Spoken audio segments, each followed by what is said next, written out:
went in to get induced and my water broke. So she was coming whether we were ready or not. She was born beautiful and healthy, small. She was 4 pounds, but she was perfect. They kept her in the NICU for the mandatory 12 hours for preemies, and she was out. And we got to take her home about a week later. It wasn't until 2 months old that's when we found out about her heart condition. The pediatrician heard a murmur, and she said it was a very harsh murmur, and she didn't know why she hadn't heard it before. And that's the day we ended up going to Denver to meet the cardiologist. He did the scan. He checked her heart, the echo, and right then and there we found out that our daughter needed open heart surgery. The specific condition was called atrioventricular septal defect. It's where the whole center of your heart doesn't form. It's not what you expect to hear.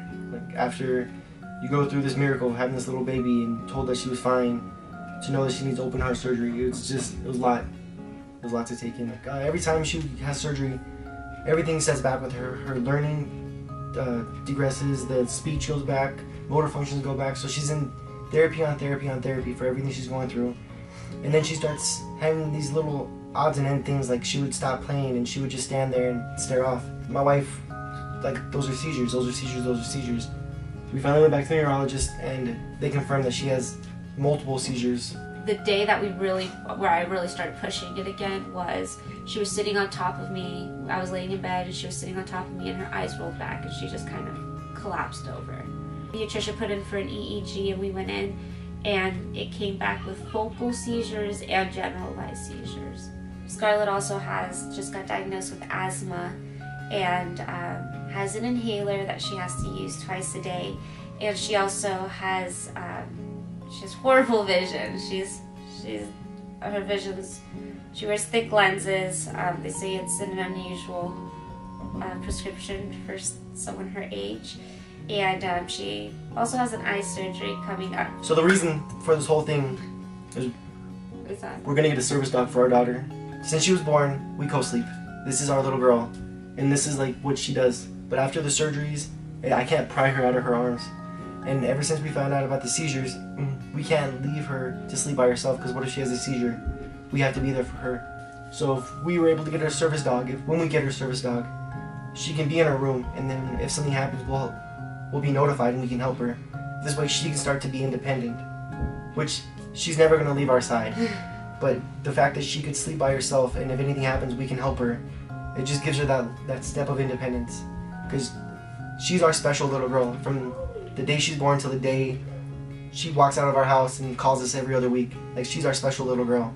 So we just want to give her the best life and not treat her like she's special, even though she is. This is an amazing, life-changing thing that we want to do and provide for our child, for Scarlett.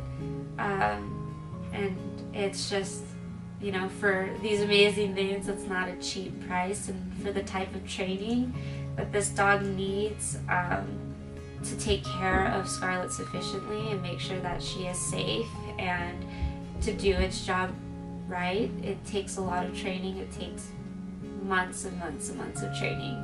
And so we'd really appreciate it if anyone could just, you know, help. A donation, share a message, just help share her story. A prayer, you know. A prayer, please. Praying. We learned that in the hospital. The power of prayer is amazing. Please donate.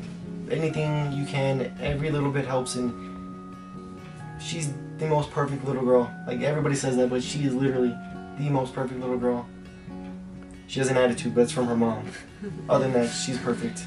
This dog is just very essential, and you know, we're able to continue to get training for the dog to fit her needs, you know. So as each thing comes up, the dog will be able to bring her inhaler, let us know when she needs her inhaler, and definitely guide her and help her with everything that she does. So this dog's pretty important.